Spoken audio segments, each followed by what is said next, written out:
Hi, welcome. Robert here from Jacob Roberts Interiors. Now, just wanted to have a quick chat with you about the different types of doors that are on the market these days.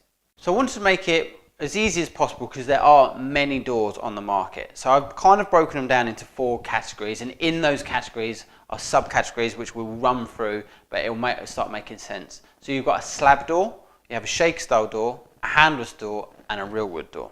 So firstly, slab doors. Slab doors are normally a plain door. It has no defined features or details on it. So in this one, it's just got a small pencil around on the edge, but there's nothing on the face to distinguish it as a door. It's a very plain door. Also, these doors normally come as a vinyl wrap door. Now, the easiest way to tell if it's a vinyl wrap door is if you go into my showroom or any showroom, is just open the door, and on the back, you'll just see just slightly just a really thin black line. That black line is the vinyl, so it lets you know that it's a vinyl wrap door. That's the main difference. The alternative option to that is an acrylic door. So the main difference between an acrylic door and the vinyl wrap door is the vinyl is wrapped around the door to the finish edge of the back edge of the door, whereas an acrylic door has the edging, which is normally a 2mm edging, bonded around the outside of the door and then laser trimmed off. It's a really neat, really clean, really classy finish. Back, say 4 or 5 years ago, maybe a little bit longer than that, there was a bad batch of vinyl doors going around. The glue was not up to scratch, and what happened is you've got this orange peel effect in the doors where you caught the light and it just looked like an orange. It was where the vinyl started rucking up and the glue hadn't adhered properly between the two surfaces. So for the extra cost difference, I do feel that the acrylic door is slightly more superior than the vinyl wrap door, but not in all instances. And as I said, it was a couple of years ago that we had the bad batch of vinyl. Now, I haven't seen anything like that since. So the next category of doors is the shake style. Shaker has been around forever. It's a timeless classic. We have evolved it slightly over the years, but the manufacturing and the simple techniques of how shake style door is put together hasn't changed at all, really. So a traditional 5-piece shaker door is made up of 5 components. You have the stiles and the rails, and then you have the inset, which is the middle panel. And normally you can tell from the top of the door where it's just been ton and grooved and then it's glued together. So the shaker style, this is a traditional 5-piece shaker style door.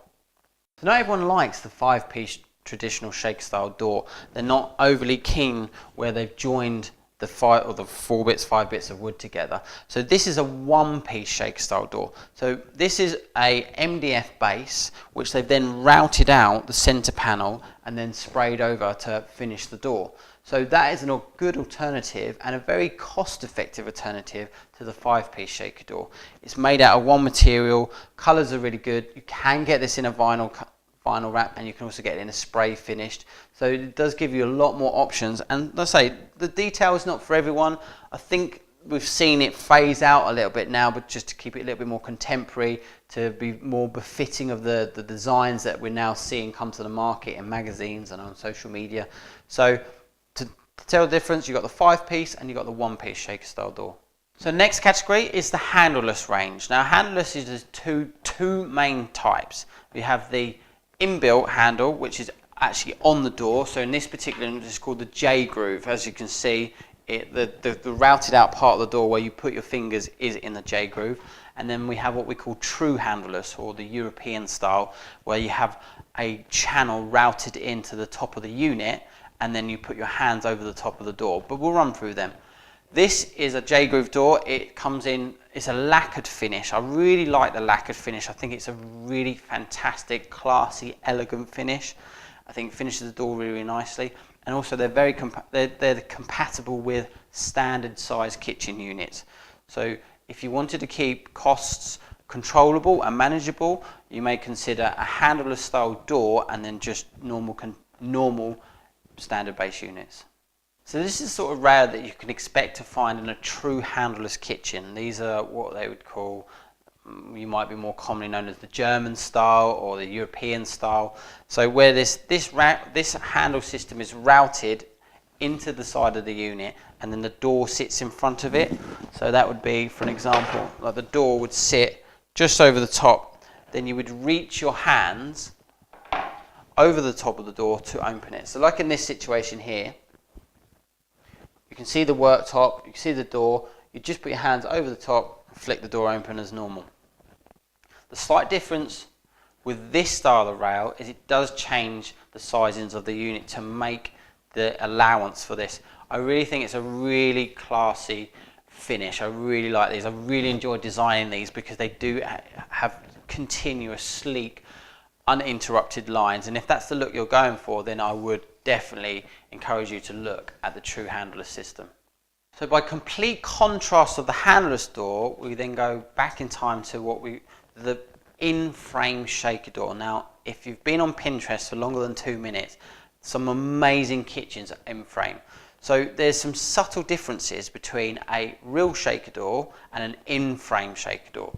So an in-frame door is essentially the shaker style kitchen door built into the frame with some butt hinges and normally a magnetic catch just to pull the door to.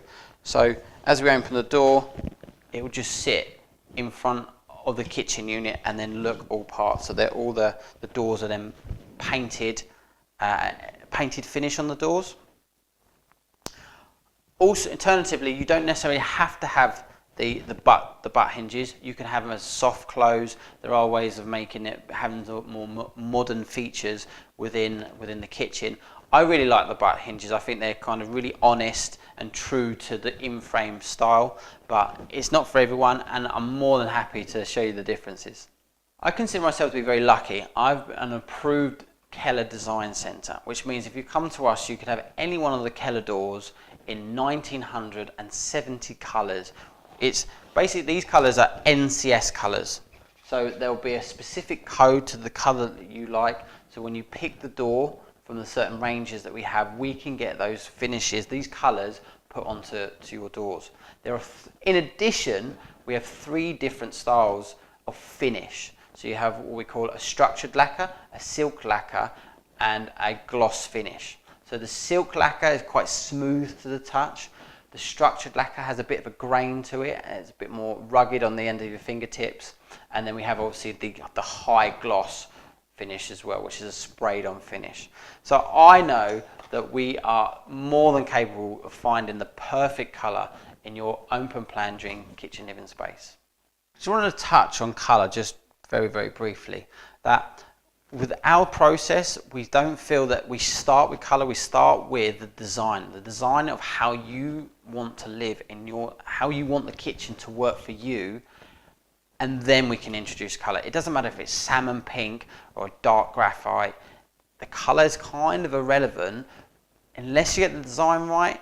The colours won't. It will obviously have that personal and that warm fuzzy feeling that it's really tailored to you, but the design has to work, and that is something we really love to explore with our clients. Is what are the things that are most important to you guys that means that you're going to enjoy this kitchen, you're going to get the maximum value out of it, and it's going to just fit in with your lifestyle.